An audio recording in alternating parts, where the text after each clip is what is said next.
Oke, assalamualaikum warahmatullahi wabarakatuh. Salam kicau untuk kita semua.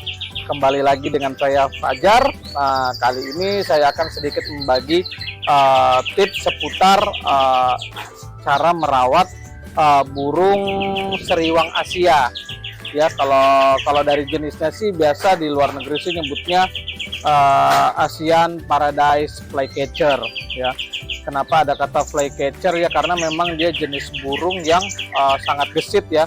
Dari cara makannya aja sebenarnya dia lebih senang memburu serangga-serangga yang bergerak, kayak serangga-serangga yang terbang. Nah, jadi dia memang diberi julukan flycatcher. Tapi kalau di lokal di Indonesia, nah burung seriwang Asia ini lebih familiar disebut sebagai tali pocong. Nah, jadi lumayan serem ya namanya ya.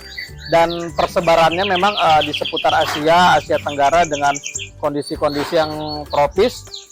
Dan untuk di hutan Kalimantan pun sekarang udah mulai jarang ditemukan ya. Karena memang banyak kolektor-kolektor yang memburu jenis burung ini karena memang bulunya bagus, ekornya panjang. Nah, pokoknya keren banget lah. Selanjutnya ini nanti saya akan membagi sedikit cara merawatnya itu seperti apa, cara meracik makannya, terus itu bagaimana merubah pakannya dari makanan yang biasanya aslinya makan serangga tiba-tiba harus makan pur. Nah, itu nanti akan saya berikan beberapa tipsnya. Nah, ikutin saya, kita akan bahas ke pembahasan yang pertama, yaitu bagaimana membuat pakan untuk seriwang Asia ini. Mari. Oke, yang pertama bagaimana dengan meracik pakan untuk seriwang Asia ini. Kita lihat dulu di alam itu dia sering memakan serangga-serangga. Nah, karena kita nggak mungkin dong ya nyari laron, langkapan ini dan lain sebagainya. Akhirnya antisipasi yang kita buat atau opsi yang lain kita buat adalah di sini saya meracik ulat kandang, ulat Hongkong dan ulat Jerman. Nah, selanjutnya nanti akan kita biasakan dengan memakan fur halus. Nah, kali ini saya menggunakan fur leopard yang halus. Oke. Nah, terus bagaimana sih biar merubah agar tidak terlalu kontras perubahannya dari serangga tiba-tiba dia harus kita ajarin makan fur. Nah, salah satunya adalah kita biasakan di tempat penyimpanan kita, baik tempat penyimpanan jangkrik atau penyimpanan cacing ini, mereka pun kita harus kasih makan fur leopard juga. Fur leopard juga yang halus seperti ini. Fungsinya apa? Fungsinya nanti cita rasa yang ditimbulkan dari cacing ini adalah cita rasa yang seperti fur halus pada leopard ini gitu. Nah, jadi kan kalau misalnya dia nanti diajarin makan fur, dia udah familiar karena serangga yang dia makan pun itu sudah serangga yang cita rasanya hampir sama dengan leopard, karena memang di dalam perut ulat Hongkong, ulat kandang dan ulat Jermannya ini itu sudah tercampur pakan ini. Nah, jadi dia nggak akan kaget untuk kalau diajarin makan fur. Nah, biasanya caranya seperti itu. Dan alhamdulillah sih setelah hari kelima seriwang Asia saya ini udah mulai makan fur. Nah, kombinasinya seperti apa? Kombinasinya menyesuaikan aja. Kalau misalnya cepuknya tingginya misalnya segini nih, misalnya tingginya segini. Nah, kita pasang kasih fur leopard itu setengahnya dari cepuk. Sisanya itu kita kasih ulat kandang atau ulat Hongkong atau mungkin jangkrik yang kecil-kecil dulu gitu. Nanti dia akan patukin. Nah, biasanya kalau sudah ulat kandangnya sisa sedikit, ulat kandang itu akan bermain di dasar cepuk yang ada fur halusnya itu. Nah, si seriwang ini akan mencoba mematukin, mencari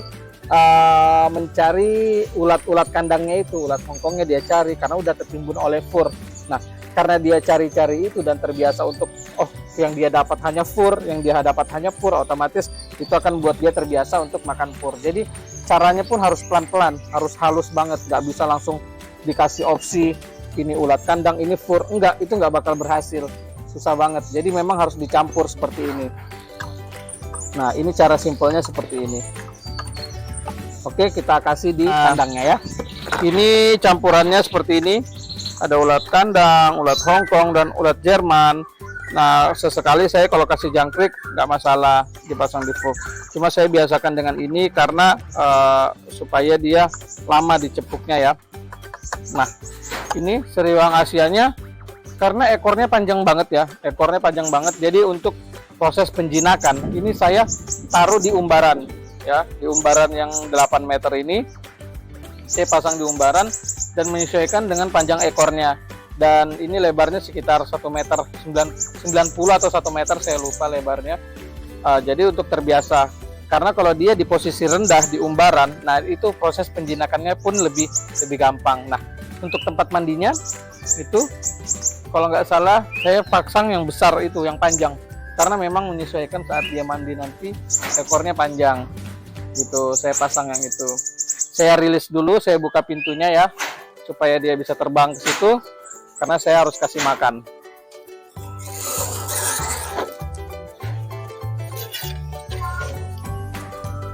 Kita usir dulu.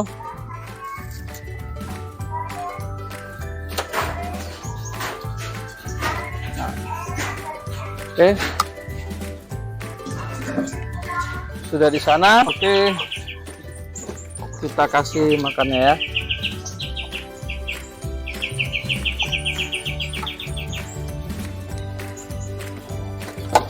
Sip, sudah dikasih makan. Oke. Terkadang saya juga kalau misalnya mandiin dia, itu saya pakai semprotan seperti ini. Biasa saya pakai semprotan, pakai keokan yang seperti ini. Dan itu saya kasih yang embun aja. Terus bagaimana perawatan selanjutnya? Apakah harus ada penjemuran? Sebenarnya tidak terlalu perlu. Tidak terlalu perlu penjemuran, karena di sini pun cukup diangin-anginkan aja dia udah kering. Dan selain itu penjemuran terlalu berlebih itu akan membuat bulunya akan menjadi kusam ya. Kalau ini jenis seriwang yang jantan, kalau seriwang betina itu biasanya warnanya agak kecoklatan dia. Kalau yang jantan ini ada ring di bagian matanya dengan paruh, ring mata, dan kakinya sedikit keungu-unguan. Jadi cantik banget warnanya nih.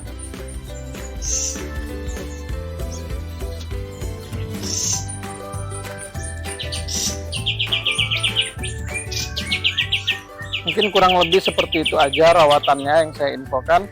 Jadi kalau untuk pakan ya seperti yang saya jelaskan tadi. Kalau untuk mandi, saya sediakan cepuk itu. Saya sediakan cepuk. Dan saya sediakan di keramba ini karena memang ekornya panjang banget. Kalau pakai keramba yang biasa dipakai itu yang kecil, ekornya akan rusak. Ekornya akan rusak. Nah, untuk penjemuran tidak perlu menurut saya, karena penjemuran itu biasanya treatment untuk jenis burung-burung lomba. Kalau untuk burung-burung hias seperti ini yang mau dijadikan maskeran, saya rasa yang penting cukup sehat, makannya, mandinya cukup, sudah. Jemurnya itu ya cukup diangin-anginkan aja.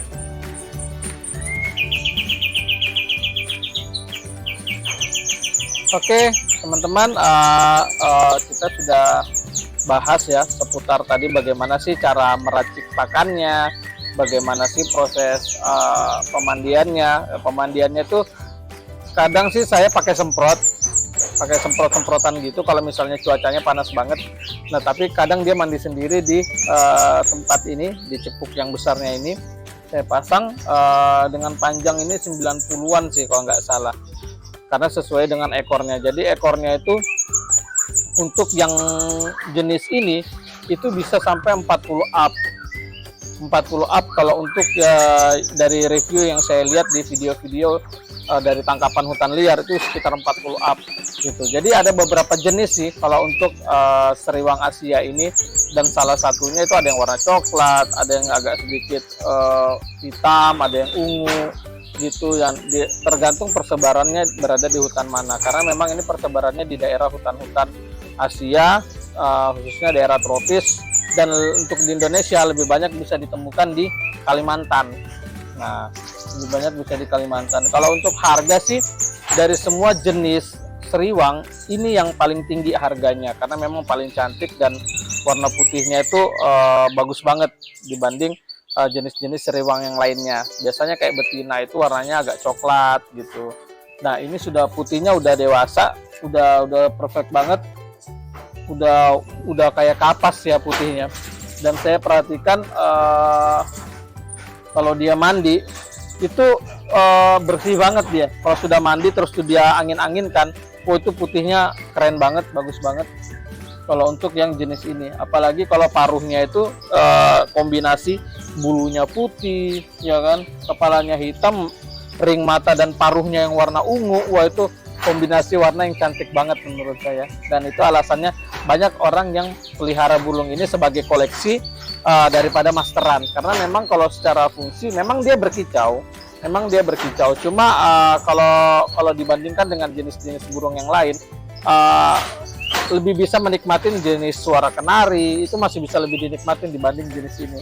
Tapi kalau untuk kecantikan, wah udah ini paling the best menurut saya, karena dari ekornya yang panjang ya itu udah bisa dinikmati banget dari keindahan kalau dia lagi terbang. Makanya saya coba di umbaran sepanjang 8 meter ini.